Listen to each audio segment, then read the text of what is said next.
গল্পের আজকের নতুন গল্প শশীভূষণ দাশগুপ্তের লেখা বিবেকানন্দের ছেলেবেলা। শশীভূষণ দাশগুপ্ত 1911 সালে বরিশালে জন্মগ্রহণ করেন। তিনি বরিশাল বিএম কলেজ থেকে আইএস পাশ করেন।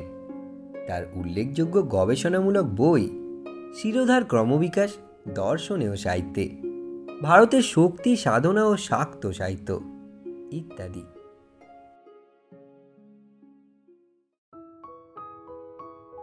ছেলেবেলা থেকেই নরেনের শরীরে মনে ছিল না কোনো ভয়, মানুষকেও না, ভূত পেদনি ব্রহ্মদত্তিকেও না। পাড়াতেই বাস রামরতন বসুর।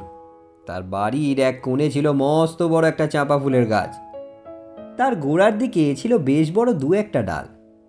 পাড়ার ছেলেদের একটা আড্ডার জায়গা হয়ে উঠল এই চাঁপাতলা।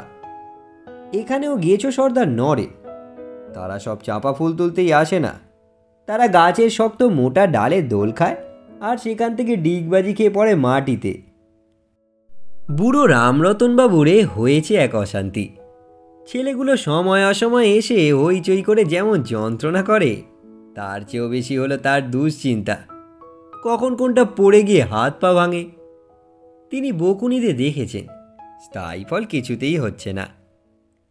একদিন রামরতনবাবুর মাথায় এক বুদ্ধি এলো। শান্তভাবে ছেলেদের কাছে গিয়ে বললেন, তোরা গল্প শুনবি? গল্প আবার কোন ছেলে শুনতে ভালো না বাসে? সবাই বলল, শুনবো শুনবো।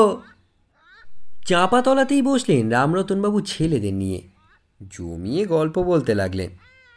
বললেন, ওই চাঁপা গাছটারই গল্প। অনেক দিনের পুরনো এই চাঁপা গাছ। তারাও তাদের ছোটবেলায় আসতেন এই চাঁপা গাছের ফুল পাড়তে, কিন্তু একদিন এখানে দেখলেন এক কাণ্ড, তারপর থেকে আর আসতেন না। ছেলেদের মধ্যে কেউ কেউ শুকনো গলায় বলে উঠল, কি দেখলেন? না, সেসব শুনলে তোরা ভয় পাবি। ছেলেরা বলে, বলুন না একবার।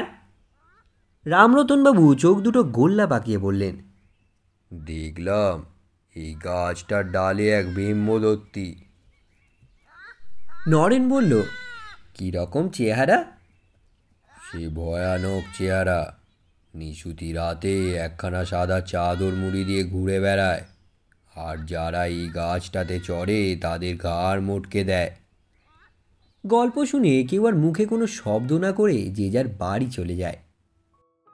2-4 দিন চাঁপাতলায় ছেলেদের আর পাত্তাই পাওয়া গেল না। বুড়ো রামরতনবাবু মনে মনে ভাবলেন, যাক, ওষুধে কাজ করেছে। একদিন বিকেলবেলায় পাড়ার ছেলেরা নরেনকে খুঁজে পাচ্ছে না। খুঁজতে খুঁজতে সন্ধ্যার দিকে নরেনকে পেল গিয়ে সেই চাঁপা গাছে।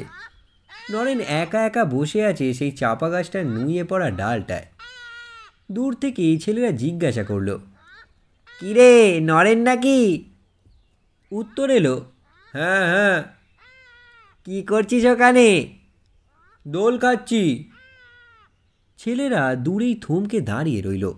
নরেন একটা লাফ দিয়ে নিচে এসে বলল, গাধাগুলো ব্রহ্মদত্তির নাম শুনে একদম ভড়কে গেছে। আমি তো এই 3 দিন এলাম এখানে একা একা। ব্রহ্মদত্তি আমার কি করেছে রে? যত আজগুবি গাল গল্পে বিশ্বাস করিস আর ভয় কুঁতকুত করিস।